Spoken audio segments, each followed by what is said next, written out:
Hi guys, welcome to Full Time Devils. I'm Adam McKola. We are stood inside FTD HQ as we didn't travel out to Turkey for the game. And to be honest, I'm not that gutted. Manchester United were absolutely, I won't say hammered because the scoreline was 2-1. We got that goal back from Wayne Rooney. He was an absolute rocket. He didn't do much else all game. Played like a typical Wayne Rooney we've seen over the last year or so. But that goal was genuine world class. And now he's one goal closer to Sir Bobby Charlton's record. But that is probably the only positive we can take out of the game today. We played a very strong team. The substitutes included Zlatan Ibrahimovic, Juan Mata and Henrik Mkhitaryan, and yet we still lost against a Fenerbahçe side that on paper is nowhere near where we are. So it's just another disappointing day for Manchester United, and it's got me thinking, what is going wrong? Because how many times can we come out after a game and say, you know what, the performance wasn't that bad. They scored some world-class goals. Both their goals were world-class, but where do we go from there? We can't just keep using it as an excuse. Oh, we made chances, we didn't take them, we'll get there. What is going wrong at the moment? Is it a mentality issue?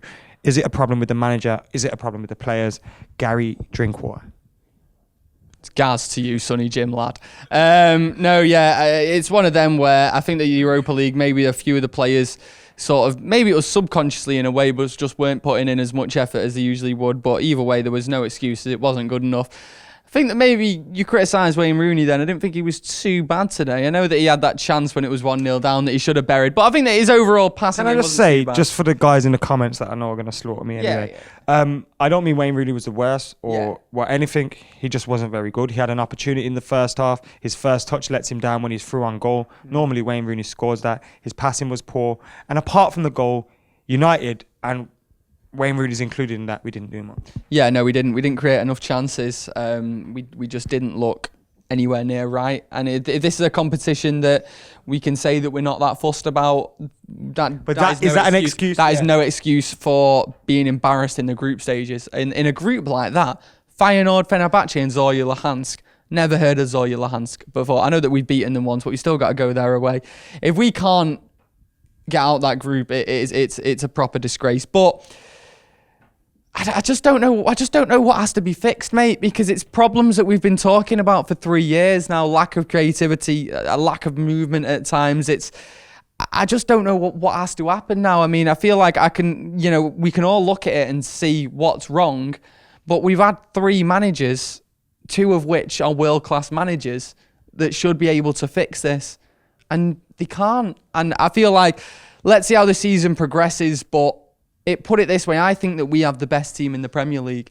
I think on paper, before anyone kills you. Yeah, no, I know you can kill me if you want, but on paper, I think if you line our team out, we've got one of the best teams in the Premier League.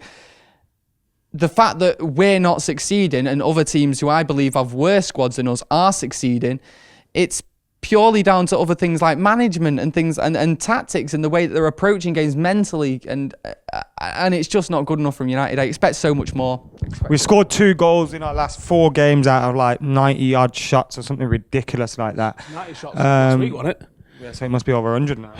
It's not the inconsistencies of what's going to do us in this season, because we lurch from that was a good performance. And it might have been a good performance and we got a result, and it might have been a good performance and not got a result. But either way, if we just look at the performance alone, you go, good performance, bad performance, good performance, bad performance. There's no consistency in our performances. And that's the worrying thing. That is a worrying thing, because if you are consistently starting to chip away at good performances, the results definitely come. And then you can start to put a consistent run, an unbeaten run, and start to look like you're going to challenge for stuff, because it's still wide open in the league. It's still wide open in this Europa group. It's wide open all over the place because it's so competitive and everything. The problem is that we're not putting any sort of consistency together. And I think one of the problems why we're not putting the consistency together is because we're playing quite a strong team all the time. You need to prioritise something. At the moment, we do not have the team and the squad. On paper, maybe. In reality, no. We don't have the team and the squad to compete on all fronts. So you need to prioritise something. The league always has to be a priority. You can never take a season off in the league. So you have to say, we go for our strongest 11 in the league, and we go for it in the league. Well, then you can unprioritise the FA Cup or the League Cup or even the Europa, but we're not doing that. We're playing a consistently strong team in every single competition, and at some point, that's going to bite you on the arse. That might have been tonight. That might have been a bridge too far for a couple of those players tonight because nobody had a good performance. People who have had good performances of late, Ander Herrera, Daley Blind, Rashford, people who've been having good performances didn't have a good performance tonight. Nobody had a good performance tonight. Nobody you'd go, I'll have a bit of that. Marshall looked quite bright in the first half, totally faded in the second half. There's a worrying element creeping in.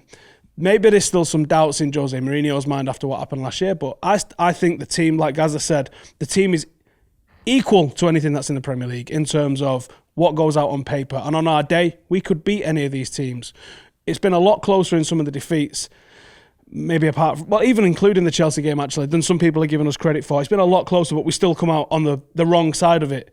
That needs to change, and I don't know how you fix that at the moment. I don't know if you go completely abandon some of these cup competitions and just focus purely on the league, but you can't really do that because then you can't build up momentum because you're going to be in the team, out the team, in the team, out the team. And there's a lot of questions. There's questions about team selection. There's questions about who plays. We've got a couple of players missing at the moment in Bailly and Smalling. And you think, if those come back in, is it going to make any sort of difference? You still don't know what's going on with Mkhitaryan. We don't know what's going on with this guy, with that guy. How do you fit Wayne Rooney into the team? Does Zlatan need a player? Does he need a rest? And there's a lot of questions that need answering. There's a lot of players that are on too much of a level and nobody knows who would start if everything was going to plan. Mourinho needs time. The same way Louis van Gaal needed time. You could argue David Moyes needed time, but I think it was very clear that time was up for David Moyes. I said at the end of last season, there could have been worse things than Louis van Gaal being given a longer period. That didn't happen. Jose Mourinho's come in. You have to give this guy time. Anyone that's calling for the manager's head at the moment doesn't understand the gravity of the job that is ahead of Manchester United. It's harder to change things when you're a behemoth, when you're this massive, big ship that Manchester United is. It's easy to change course when you're Leicester. It's easy to change course when you're Southampton. It's easy to change course when you're a small club without the pressure and microscope of world football looking at you. Manchester United have never had that. And that's why we have to support and back the team no matter what. Stop with the Jose's out. Stop with the questioning, is this guy right? Who are you going to get? Let's say you sack Jose Mourinho. Who are you going to get in a serious note? You're going to get nobody. You're going to be looking at Alan Pardew or someone like that. Forget it. You're going to be looking at him, Roy Hodgson. There's nobody else out there at the moment. You need to back Jose Mourinho, and that's the only way we're going to do this at the moment. Get behind the team. Nothing else matters. I totally agree with that because there have been markable improvements in our performances at the very least. We look like we can score goals. We're just not doing it at the moment. Overall, it's still not good enough. We should be able to grind performances out, particularly at home against Burnley and Stoke. These things at Fenerbahçe's away, they can happen. But you can't be saying this every week. If we win against Burnley and Stoke, then you know what, you can think, oh, you can take this on the chin. Fenerbahçe away, that's a difficult place to go. But then we got beat 2-0 in 1996, 3-0. 97. 1-0 at home. At home, and losing a 40-odd-year-old home record in Europe, which was a killer blow. I remember my dad being completely gutted about that. That had been going back to the 50s. We hadn't been beaten at home in Europe. Even the likes of AC Milan and Real Madrid had come here and never managed to do it. But we'd lost 2-0 to this team. Fenerbahçe, arguably not even as good as they were then. No, I'm talking about past. In 96, 97 with Roy Keane, Eric Cantona, Ryan Giggs and David Beckham in the team. It can happen, right? So it's not the end of the world if it happens in a second-tier European competition like this. The worrying thing is it's that consistency. Where's the consistency? And Jose needs to nail down his best 11. He needs to nail down his best back four, etc. But the thing is, mate, we put the team out today and I thought that's a great team. I thought that midfield three, Schneidlin, Pogba, Herrera is a great... I know Pogba went off injured and we can't do anything about that. Is that a worry? Well, we'll see how long he's out for. If he's out for any sort of substantial period of time, yeah, it's a worry because he's one of the best. Are you worried about Swansea? He's one of the best players in the world. Well, yeah, I am. I'm worried about every single game that Manchester United play, and never should I be worried about every single game that Manchester United play, especially Swansea away. Team that even Moyes managed to beat. It was his first game, wasn't it? 4-1. Even Welbeck scored. But yeah, it's one of those where it's sort of the whole attitude around Man United is shifting a little bit now. I mean, I'm sat there watching that with about 20 minutes to go with 2-0 down, and 5 years ago I'm thinking, we're winning this. Or I'm thinking, we're going to at least get a draw. Or I'm thinking, I'm at least going to want to watch the last 15, 20 minutes because at least something's going to happen.